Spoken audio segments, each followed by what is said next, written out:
அண்மை செய்தி.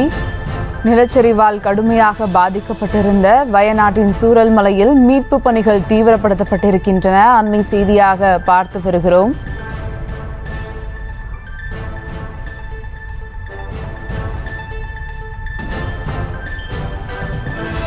கேரளாவின் வயநாட்டில் சூரல்மலையில் தீவிர பணிகள் அங்கு நடந்து வருகிறது. இது குறித்த கூடுதல் விவரங்களோடு இணைகிறார் செய்தியாளர் அருண். வணக்கம் அருண், விவரம்.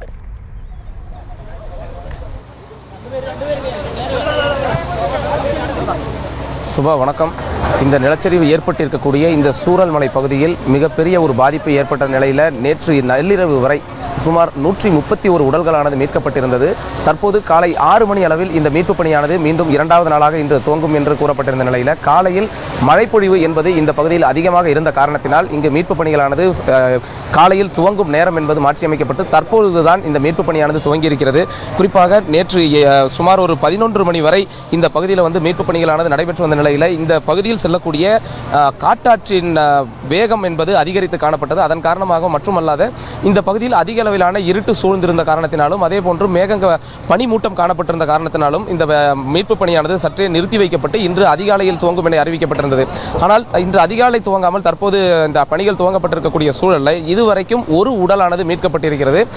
தொடர்ந்து இந்த மீட்பு பணியானது நடைபெற்று வருகிறது. இந்த மண்ணில் யாராவது புதையுண்டு இருக்கிறார்களா என்ற அடிப்படையில் இராணுவத்தினர் அந்த மண்ணில் ஒரு பகுதியிலும் மண்வெட்டி மற்றும் கோடாலி உள்ளிட்டவற்றை கொண்டு மெதுவாக தோண்டி பார்த்து கொண்டிருக்கிறார்கள். அதே போன்று ஒரு புறம் ஜேசிபி இயந்திரத்தை கொண்டு பாறைகளுக்கு இடையில் யாராவது சிக்கிக் கொண்டிருக்கிறார்களா என்ற அடிப்படையில் அவர்கள் ஆற்றிற்குள் இறங்கி அவர்கள் தேடும் பணியில் ஈடுபட்டுக் கொண்டிருக்கிறார்கள்.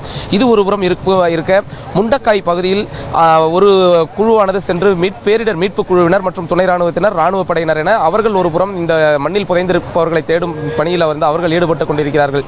இது ஒரு புறம் இருக்க இந்த மண்ணில் புதையுண்டவர்களை கண்டுபிடிப்பதற்காக 3 மோப்ப நாய்களானது வரவழைக்கப்பட்டிருக்கிறது. அந்த மோப்ப நாய்கள் மண்ணில் புதைந்து உயிரிழந்திருப்பவர்களை மோப்பம் பிடித்து அவர்களை கண்டறியும் என்று கூறப்படுகிறது. இந்த மோப்ப நாய்கள் தற்பொழுதுதான் இங்கு வரவழைக்கப்பட்டிருக்கக்கூடிய நிலையில் இந்த சூரல்மலையிலிருந்து அதே போன்று அந்த முண்டக்காய் பகுதிக்கு அந்த மோப்ப நாய்கள் அழைத்து செல்லப்பட்டு கொண்டிருக்கின்றன. ஒருபுறம் இந்த சூரல்மலை பகுதியிலிருந்து முண்டக்காய் பகுதிக்கு செல்வதற்கான அந்த பாலம் இடிந்து விழுந்த நிலையில் தற்காலிக பாலமானது நேற்றைய தினமே அமைக்கப்பட்டிருந்தது. அந்த பாலத்தின் வழியாக தற்பொழுது இராணுவ படையினரும் மீட்பு குழுவினரும் சென்று கொண்டிருப்பதை நாம் நேரடியாக காணலாம். ஒவ்வொருவரும் அந்த பகுதியில் செல்வதை மிகவும் ஒரு ஆபத்தான ஒரு பகுதியை கடக்கும் விதமாகத்தான் அவர்கள் கடந்து கொண்டிருக்கிறார்கள்.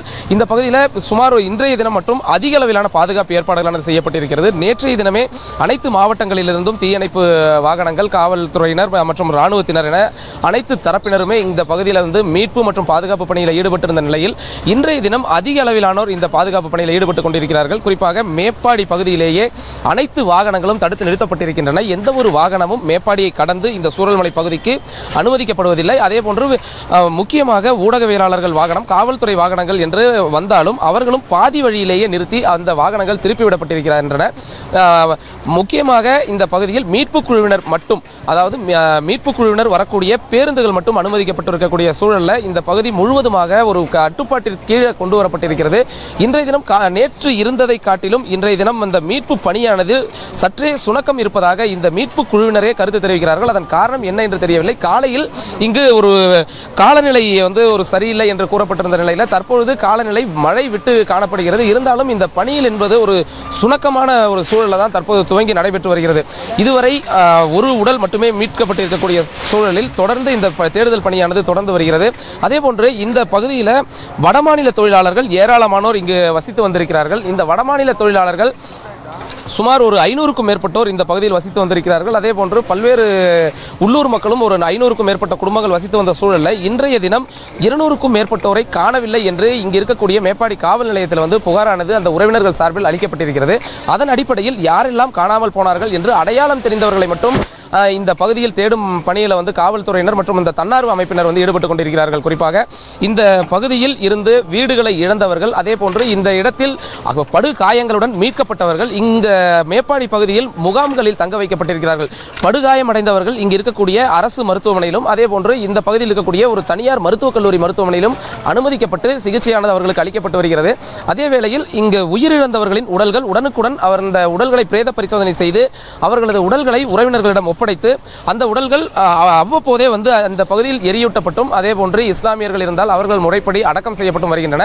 ஒட்டுமொத்தமாக இந்த சூரல்மலை இந்த மேப்பாடி பகுதியே ஒரு சோகம் சூழ்ந்த ஒரு முகத்துடன் காணப்படுகிறது.